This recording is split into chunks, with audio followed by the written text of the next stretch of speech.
Assalamualaikum warahmatullahi wabarakatuh. Bismillahirrahmanirrahim. Alhamdulillahilladzi allafa baina qulubina fa asbahna bi ni'matihi ikhwana.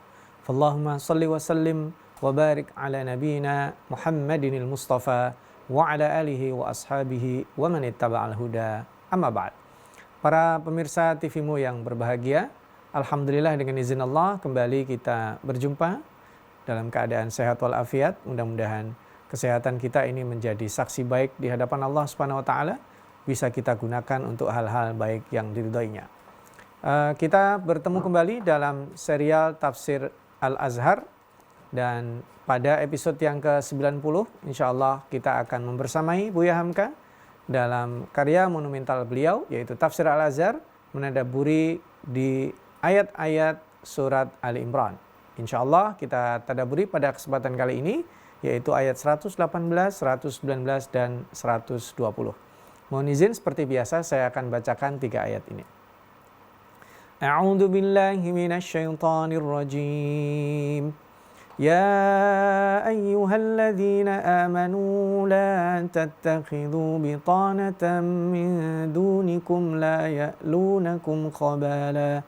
وَدُّوا مَا عَنِتُّمْ قَدْ بَدَتِ الْبَغْضَاءُ مِنْ أَفْوَاهِهِمْ وَمَا تُخْفِي صُدُورُهُمْ أَكْبَرُ قَدْ بَيَّنَّا لَكُمُ الْآيَاتِ إِن كُنتُمْ تَعْقِلُونَ هَا أَنْتُمْ أُولَئِكَ تُحِبُّونَهُمْ وَلَا يُحِبُّونَكُمْ وَتُؤْمِنُونَ بِالْكِتَابِ كُلِّهِ وَإِذَا لَقُوكُمْ قَالُوا آمَنَّا وَإِذَا خَلَوْا عَضُّوا عَلَيْكُمُ الْأَنَامِلَ مِنَ الْغَيْظِ قُلْ مُوتُوا بِغَيْظِكُمْ إِنَّ اللَّهَ عَلِيمٌ بِذَاتِ الصُّدُورِ إِن تَمْسَسْكُمْ حَسَنَةٌ تَسُؤْهُمْ وَإِن تُصِبْكُمْ سَيِّئَةٌ يَفْرَحُوا بِهَا وَإِن تَصْبِرُوا وَتَتَّقُوا لَا يَضُرُّكُمْ كَيْدُهُمْ شَيْئًا إِنَّ اللَّهَ بِمَا يَعْمَلُونَ مُحِيطٌ. Artinya, wahai orang-orang yang beriman, janganlah kamu jadikan sebagai kawan rapat lain dari golongan kamu. Tidaklah mereka henti-hentinya menarik kecelakaan untuk kamu. Mereka suka nian apa-apa yang akan menyulitkan kamu. Sesungguhnya kebencian telah jelas keluar dari mulut mereka, tetapi apa yang disembunyikan oleh dada mereka adalah lebih besar. Sungguh telah kami nyatakan kepada kamu tanda-tanda itu jika kamu mau berfikir. Inilah kamu kasih kepada mereka, padahal mereka tidak kasih kepada kamu. Dan kamu beriman kepada isi kitab semuanya, padahal apabila mereka bertemu dengan kamu, mereka berkata, kami telah beriman. Tetapi apabila mereka telah berpisah, mereka menggigit jari karena sangat geram dan benci. Katakanlah, matilah kamu dalam gerammu. Sesungguhnya Allah Maha mengetahui akan apa yang ada di dalam setiap dada. Dan jika kamu beroleh kebaikan, mereka pun susah. Jika kamu ditimpa kesusahan, mereka pun gembira. Akan tetapi jika kamu mau semua bersabar dan bertakwa, tidaklah akan mencelakan kamu sedikit jua pun tipu daya mereka. Sesungguhnya Allah mengepung apapun yang mereka kerjakan. Para pemirsa TV-mu yang berbahagia, kali ini Buya Hamka memberikan tafsir yang menarik ya. Beliau memberikan judul di tengah-tengahnya dengan bahwa kaum muslimin itu jujur. Nah, jujur ini tentu membuat perspektif ya, karena kejujuran ini mungkin kalau dalam bahasa hari ini lugu. Jadi keluguan itu kadang dimanfaatkan oleh orang-orang yang tidak suka dengan kita. Karena itulah Allah memberikan panduan di dalam pertemanan, panduan dalam mencari kawan karib atau teman akrab. Buya Hamka setelah memberikan penjelasan singkat ini, beliau menafsiri makna bitanah. Saya bacakan tafsir Buya Hamka. Kalimat ini ialah bitanah, kita artikan kawan rapat. Kawan rapat itu sahabat dekat, boleh juga disebut sahabat karib. Dan kalimat bitanah, kata beliau, salah satu derivasinya atau rumpun kata beliau adalah batin. Batin itu ya yang ada di dalam hati kita, yang tidak terucap. Sehingga sahabat karib, sahabat dekat itu memungkinkan untuk kita mencurahkan perasaan kita. Ya, sahabat karib itu adalah tempat kita saling berbagi apa yang di dalam hati kita. Perasaan hati yang tersembunyi itu hanya akan disampaikan dan diberikan kepada orang yang dipercaya. Dan karena itulah Allah Subhanahu wa taala melarang jangan sampai kita punya sahabat yang sangat dekat sehingga tahu kekurangan kita, bisa mengeksploitasi hal-hal yang negatif dari diri kita. Dan ini nanti ada beberapa kisah menarik ya, baik yang terjadi di zaman Rasul sampai di zaman Abbasiyah menjelang runtuhnya Abbasiyah di tangan Tartar. Nah, panduan ini sebagai larangan untuk mencari kawan karib, teman dekat dari non-muslim, tidaklah bertentangan dengan konsep toleransi. Karena toleransi adalah menghargai, berteman, berinteraksi. Tetapi kawan dekat adalah orang yang betul-betul sangat tahu dalaman-dalaman kita. Kalau ibaratnya di keluarga kita itu suami dan istri. Ya. Kalau di tengah keluarga kita itu anak dan ayah, ayah dan ibu kita, atau kita dengan orang tua kita. Mereka tahu detil-detil apa yang ada dalam diri kita. Nah ini sering seseorang mengambil hal-hal yang kelihatannya itu mereka mengkritisi, padahal tidak tahu apa makna bitonah itu. Bitonah itu berbeda dengan pertemanan yang biasa kita lakukan. Bitonah itu berbeda dengan konsep kita berinteraksi dengan siapa saja. Tapi bitonah itu adalah lebih pada mencurahkan isi hati, tahu dalaman-dalaman kita. Karena sangat dipercaya, maka teman yang bukan dari golongan itu kelak bisa membuka rahasia. Dan rahasia itu bisa dimanfaatkan oleh orang-orang yang tidak suka dengan kita atau bahkan meneror dan mengancam kita. Nah, bagaimana menyikapi ayat ini atau apa latar belakang yang menyebabkan ayat ini turun? Para pemirsa, insya Allah nanti kita sambung lagi setelah segmen ini dijeda sejenak. Para pemirsa TVmu yang berbahagia, ayat ini diturunkan kepada umat Islam di Madinah yang pada saat mereka bergaul pertama dengan ahli kitab, khususnya adalah orang Yahudi. Karena orang Yahudi lebih mapan dari sisi ekonomi, mereka berada di tempat-tempat strategis, sehingga fasilitas-fasilitas yang mereka sediakan mudah diakses. Berjual beli, melakukan kegiatan sosial, ya mungkin kalau sekarang mungkin banyak klub yang tersedia, kalau mungkin bahasa-bahasa anak muda sekarang tempat nongkrong-nongkrong yang difasilitasi, mereka sediakan semua. Karena tanah-tanah yang subur, taman-taman, mereka itu sudah kuasai. Pasar-pasar mereka juga kuasai. Mungkin kalau hari ini tempat-tempat paling enak dan nyaman mereka sudah sediakan. Sehingga kemudian sebagian umat Islam itu terlena dengan itu. Dan bahkan sampai pada klimaksnya mungkin sebagian bertransaksi jual beli itu lebih nyaman dengan orang Yahudi. Mungkin karena diskonnya, mungkin karena barangnya lebih lengkap. Dan itu terjadi hari ini, kita cenderung kurang ramah dengan tetangga-tetangga kita dalam hal belanja, kehidupan kita sehari-hari. Maka kemudian turunlah ayat ini.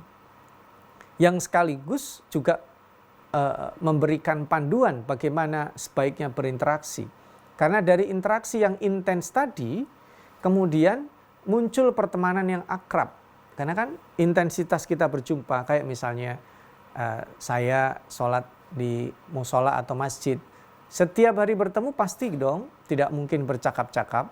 Ketika dari sekian orang itu memungkinkan untuk satu atau dua orang lebih dekat karena ada chemistry, kedekatan, hal-hal tertentu yang dibangun setiap hari.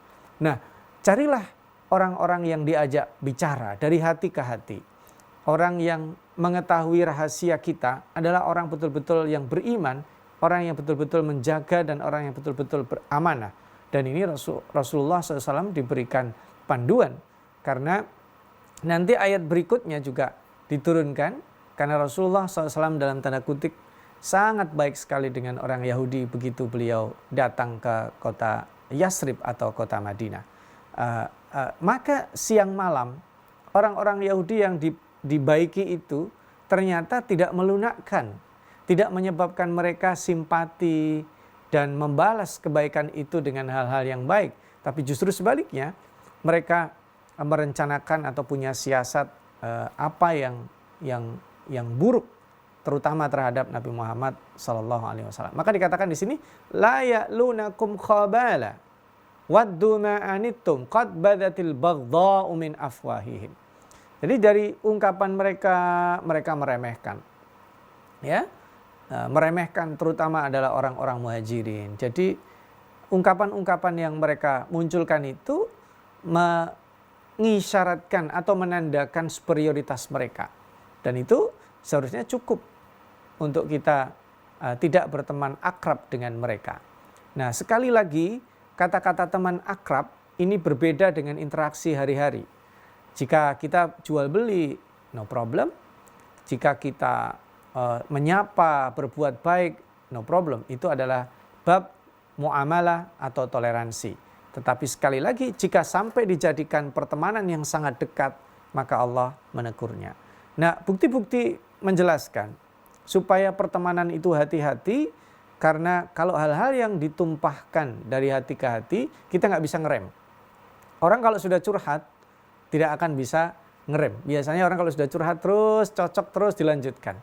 Dan jika tempat curhat itu adalah orang yang tidak bisa dipercaya, apalagi adalah orang yang dengki, maka akan mendatangkan musibah. Karena itu di penghujung ayat ini ditekankan sekali lagi, wa ma tukhfi suduruhum akbar. Apa yang tersembunyi di dada mereka lebih berat dari itu, bencinya kepada kaum muslimin. Nah, maka Allah kemudian tegaskan, ha antum ulai tuhibbunahum. Inilah kamu terlalu jujur. Buya Hamka ini memberikan judul kaum muslimin terlalu jujur. Atau kalau bahasa hari ini lugu. Lugu itu maksudnya apa? Menampakkan kebaikan. Bukankah ada jargon, ya? Jangan terlalu baik. Maksudnya jangan terlalu baik itu bukan ya kita sekali-kali jadi orang buruk, enggak. Karena kita menampakkan kebaikan kita saja itu rentan untuk dibully, rentan untuk dimanfaatkan. Ya, orang yang terlalu baik dalam tanda kutip, mereka tidak tahu kapan menolak, kapan bersikap tegas, maka orang-orang ini cenderung disebut dengan lugu. Untuk menghindari keluguan itulah Allah Subhanahu wa taala memberikan panduan supaya mereka bergaul dan menjadikan teman-teman yang sangat dekat itu dengan luar biasa. Nah, ini dikisahkan di dalam Khalifah Al-Mu'tasim, ini banyak interaksi antara wazir, ya, atau menteri, pejabat dengan orang-orang Tartar. Sehingga mereka ngobrol, sementara orang-orang Tartar memanfaatkan itu sehingga kelemahan-kelemahan dari Bani Abbasiyah bisa dikumpulkan, dan sebagaimana akhirnya kita tahu hancurnya Daulah Abbasiyah di tangan Tartar yang negaranya pun kecil, ya, tetapi mereka bisa menaklukkan bangsa yang hebat yaitu Daulah Abbasiyah. Salah satunya adalah karena ada rahasia yang bocor, selain memang ada yang disebut dengan pengkhianatan dari dalam umat Islam sendiri. Nah, ada hal penting yang perlu di sini dimitigasi oleh Allah Subhanahu wa taala. Ha antum ulai tuhibbunahum. Itulah kamu mencintai mereka. Karena Rasulullah SAW di sini pada saat datang ke Madinah, beliau nyembelih kambing, suruh masak itu istrinya, kemudian kambing itu dibagi kepada tetangga-tetangganya, orang-orang yang dekat dari orang Yahudi. Wah, luar royal Rasulullah SAW. Tetapi apakah mereka membalasnya? Tidak. Mereka bukan hanya sekedar tidak membalas itu. Orang-orang itu justru tidak mengurangi rasa dengkinya dan bahkan curiga dengan kebaikan yang dipertontonkan oleh Nabi Muhammad SAW. Jadi malah dicurigai. Ini orang terlalu baik ngapain? Gitu. Nah, ini ada hal-hal yang perlu untuk kita sambung diskusi dari apa yang disampaikan Buya Hamka, tentunya setelah kita jeda sebentar yang berikut ini. Kaum muslimin, para pemirsa TV-mu yang berbahagia, Rasulullah SAW sudah benar mencontohkan bagaimana berinteraksi dengan siapapun. Tetapi bagi kita, Allah Subhanahu wa taala membedakan. Kalau beliau dikawal oleh malaikat, bisa ditegur kapan saja. Tetapi bagi kita yang bukan nabi, tentu mesti lebih punya awareness yang lebih tinggi. Nah, apalagi ini terkait dengan berinteraksi dengan orang-orang Yahudi. Perlu dibedakan di dalam Al-Quran, jika disebut bangsa Yahudi, dan itu hanya ada di sebutan surat-surat Madaniyah. Kalau surat-surat Makkiyah mungkin disebut Bani Israel. Ada konotasi positif, hal-hal yang baik. Tapi jika disebut bangsa Yahudi yang hanya disebut di periode Madaniyah, maka itu isinya tentang keburukan, akhlak-akhlak yang jahat dan madmumah dari bangsa mereka. Dan kita di warning. Ya, kalau sudah jahat, mujamalah kita atau istilahnya basa-basi kita jangan terlalu sering. Ya, seperti yang sekarang terjadi. Kurang apa syarat untuk disebut sebagai genocide itu? Pembunuhan terhadap 50.000 lebih ya saudara kita. Ya, dengan sebenarnya bukan hanya satu etnis orang Arab saja. Sebenarnya bukan hanya orang Muslim saja. Banyak ada wartawan, wartawati, ya, ada kaum Nasrani juga di sana. Dan ini keterlaluan.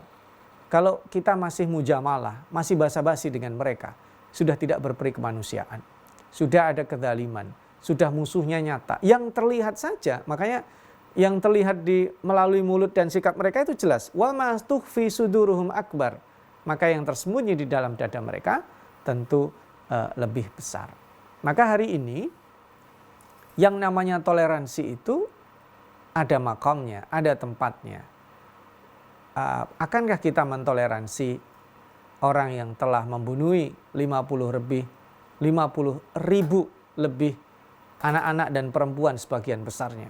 Apakah kita mau toleransi kemudian kita basa-basi dengan membeli produk-produk yang mereka jual, ya, dari produk itu digunakan untuk mempersenjatai kezaliman itu? Nah, inilah problem secara ideologis dan kemudian lari secara politik, ekonomi, sosial, budaya. Jika kita tarik kontekstualisasi hari ini, maka di sini juga disebut kalau ada, kata beliau, ulama-ulama, raja-raja, pahlawan-pahlawan Islam mengerahkan kaum muslimin mengusir penjajahan mereka, ini nanti kita dituduh tidak toleran, tidak fanatik. Padahal ini something else. Ini sesuatu yang lain. Perlawanan terhadap penjajahan yang dipraktekkan oleh para pendahulu kita itu adalah sikap tegas, melindungi hak, mengambil apa yang seharusnya diambil dari hak kita, yaitu kedaulatan dan kemerdekaan. Ditulis oleh Buya Hamka demikian. Jangan sampai orang-orang yang berjuang ini kemudian disebut dengan tidak toleran, atau di sini justru di up kebencian mereka atau dituduh anti Pancasila, kata Buya Hamka. Mereka keluarkan kitab-kitab mereka dari nama kitab ilmiah. Di dalam kitab itu mereka ajarkan racun-racun yang menimbulkan salah pengertian tentang orang Islam. Kadang-kadang menuduh bahwa Islam dimajukan dengan pedang dan dengan paksaan. Ini cerita lain tentang tersebarnya Islam, bahwa Islam itu pemaksaan, Islam itu diluaskan dengan penaklukan yang berdarah-darah. Nah, itu tentu bagian lain dari tasywi atau pemburukan citra Islam di awal-awal atau era futuhat. Maka dari itu kata-kata inilah kamu itu ada dua maknanya. Inilah kamu pada realitanya, inilah kamu seharusnya kamu tidak melakukan itu. Ha antum tuhibbunahum. Jika kita mencintai mereka, jika kita berbasa-basi dengan mereka, inilah kamu realitanya. Inilah kamu harusnya enggak begitu. Ya, makanya Allah Subhanahu wa taala mempertegas di sini kalau kita mau sadar wa idza laqukum qalu amanna wa idza khalau addu alaikumul anamila minal ghaid. Mereka pun ketika berjumpa dengan kita basa-basi, tapi setelah itu benci sebenci-bencinya sampai mereka kemudian menggigit jari mereka. Makanya kata-kata kul mutu bi ghaidikum, biarin mereka aja. Kadang kita merasa nanti kalau ini nggak enak sama mereka, nanti gimana sama mereka, biarin aja. Ya, biarin saja. Kalau kita mengajarkan tentang tauhid, tentang militansi dan eksistensi jihad, lalu itu membuat mereka marah, biarin aja mereka marah. Qul mutu bighaizikum innallaha alimun bidatis sudur. Kalau kita mendapatkan kebaikan, mereka pasti iri. Kalau kita mendapat musibah, mereka juga senang. Tapi yang menjadi pembeda adalah jika kita bersabar dan bertakwa, maka tentu itu tidak akan memperdaya atau bisa menyakiti diri kita. Para pemirsa, ini panduan singkat tentang bagaimana kita mencari bitonah atau teman yang bisa kita curhat, tahu daleman-daleman kita. Berbeda dengan pertemanan kolega kita di kantor, mungkin kolega bisnis dan seterusnya. Nah, ini kita ada aturan umum. Tetapi kalau bitonah, jangan pernah sekali-kali kita curhat daleman-daleman kita dengan orang yang tidak kita percaya, yaitu orang yang beriman. Karena bisa jadi akan terjadi ulang apa yang dialami oleh Bani Abbasiyah yang tanpa sadar membocorkan rahasia-rahasia negara kepada musuh, yaitu bangsa Tatar. Inilah sedikit dari takeaway lesson atau lesson learned yang bisa kita ambil dari 3 ayat surat Ali Imran. Mudah-mudahan menjadi guidance bagi kita untuk menguatkan secara internal dan kemudian kita tidak terlalu berbasa-basi mencari teman curhat yang tidak bisa dipercaya. Mudah-mudahan Allah lindungi kita, ukhuwah kita diperkuat sehingga umat Islam bisa kembali maju memimpin dan mencerahkan semesta. Nasrun minallah wa fathun qarib wa basyiril mu'minin. Wassalamualaikum warahmatullahi wabarakatuh.